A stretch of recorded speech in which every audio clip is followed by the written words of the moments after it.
Pokémon has been going strong now for more than 30 years across multiple eras and multiple generations. And for every Pokémon that has been designed so far, so that's already over 1,000, there have been just as many discussions about which of those eras and which of those generations is peak Pokémon. At what point was Pokémon at its absolute best? Well, allow me, if you will, to swoop into that discussion with a hot take that says the answer is right now. Hi, welcome to the channel. Here we're all about enjoying Pokémon, focusing on the positivity and fun that the series brings to us all. So feel free to subscribe and join the community if you end up liking this video. But let me jump into this. As I film this video, Pokémon is on the brink of entering its 10th generation when Winds and Waves arrive on the Nintendo Switch 2 in 2027.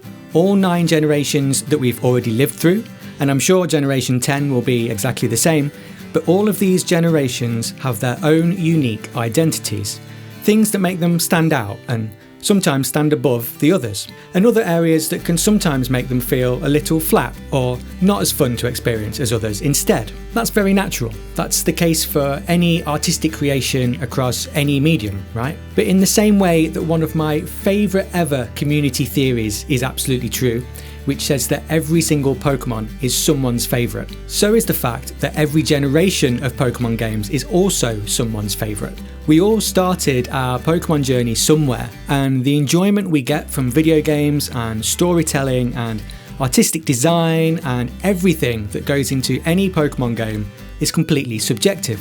So of course, different people will like different eras more or less than others, but there are a few generations that are commonly talked about as being right up there, and I think it's quickly worth acknowledging these before I share that hot take that I promised. So let's pick out a couple here. You'll often find people of my age banging on and on about Generation 1, and whilst plenty of people are getting a bit tired of the Gen 1 obsession these days, it is all for very good reason. If we're thinking about peak Pokémon, it really is impossible to ignore what it was like living through Pokémon's first generation. For those of us who were, well, alive and old enough to be into Pokémon when it first burst onto the scene, it really is quite hard for us to explain just how huge and special Pokémon felt in those first couple of years.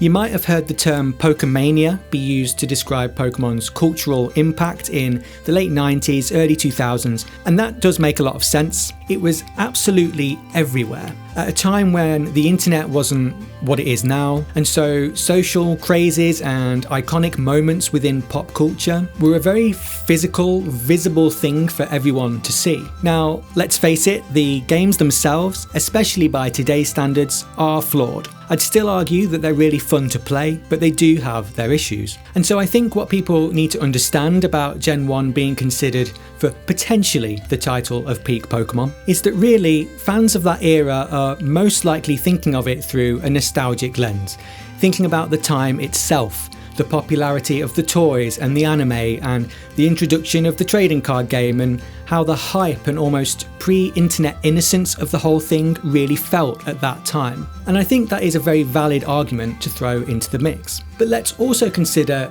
the opposite end of the argument. Again, this is all really subjective, but I often see people say, and I don't exactly disagree with this, that generations 4 and 5 are also very strong candidates for being peak Pokémon, thanks to the sheer quality of the games themselves. For generations 4 and 5, Pokémon games moved to the Nintendo DS, which, in retrospect, was quite possibly the perfect games console for the series to call home.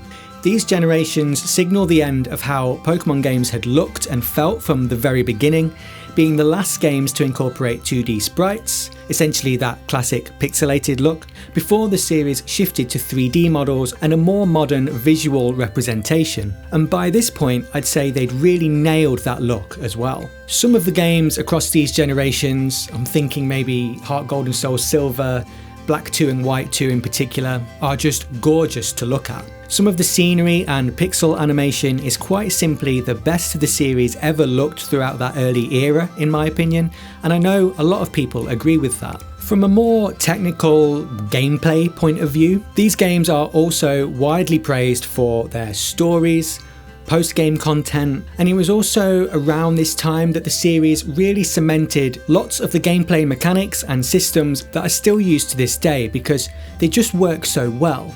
Gen 4 introduced the modern way that special and physical moves are differentiated from each other, which is super important for the competitive scene. It also introduced online trading, which has obviously become a huge part of the more casual experience for players who focus on Pokédex completion and beating the story. And as I said in one of my other videos quite recently, Heart Gold and Soul Silver are still, to this day, quite often thought of as being the best all-round complete experience that any single Pokemon game has ever offered. The thing is, trying to pick out one generation in particular means that everyone's going to have their own opinion. You might be sitting there right now thinking about your particular favourite generation or your favourite game. And of course, people often have a soft spot for their first Pokemon game, the one that made them fall in love with the series to begin with. And whilst for me, being in my 30s, that game was the very first, Red and Blue, there will be kids out there today who have just picked up Scarlet and Violet, the 9th generation games, as their first ever Pokemon experience. And maybe they'll look back on those games in 20, 25 years time just as fondly as I do about Red and Blue. But enough of all of that, I hear you say, because at the start of this I said that right now is peak Pokemon. Not Gen 1, not Gen 4, now. So why is that? Well, the beauty of any art form, especially when it's available physically as a thing that you can buy and own and keep forever, is that it will always be there. You might think, as an example, that Gen 4 is the best, and therefore, when Gen 4 was new and everyone was playing it, that was the best time to be a Pokemon fan. But I'd argue that that's not the case, because now, even if every generation since then hasn't matched that in your opinion, that doesn't mean that Gen 4 isn't still here, that it isn't still available to play. It is still here, and also you have all these other games to enjoy that have been released since as well.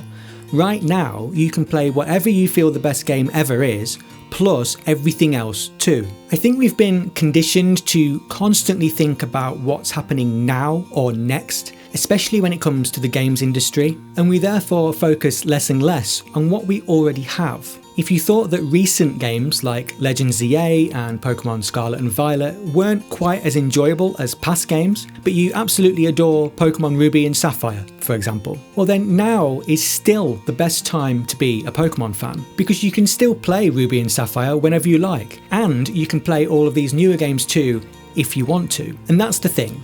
Whenever it is that you're watching this video, whether it's the day I upload it to YouTube or 3 years in the future, right now, this moment that we're having here, this is peak Pokemon. You will never have more choice than the present. Old games never go away, and as more and more games release too, you'll only have more and more choice. So, if there's one thing I hope you take away from this, it's that it's sometimes worth trying to shift your thinking from focusing on what's happening and what's new right now, and instead just focus on what you love. It doesn't matter if that's the latest release that everyone's talking about, or if it's something that's 20 years old. It will always exist, so enjoy it. I hope you enjoyed this video and got something to take out of this discussion. Please do make sure to subscribe to the channel if you haven't already for more chill, positivity-focused Pokemon videos just like this one.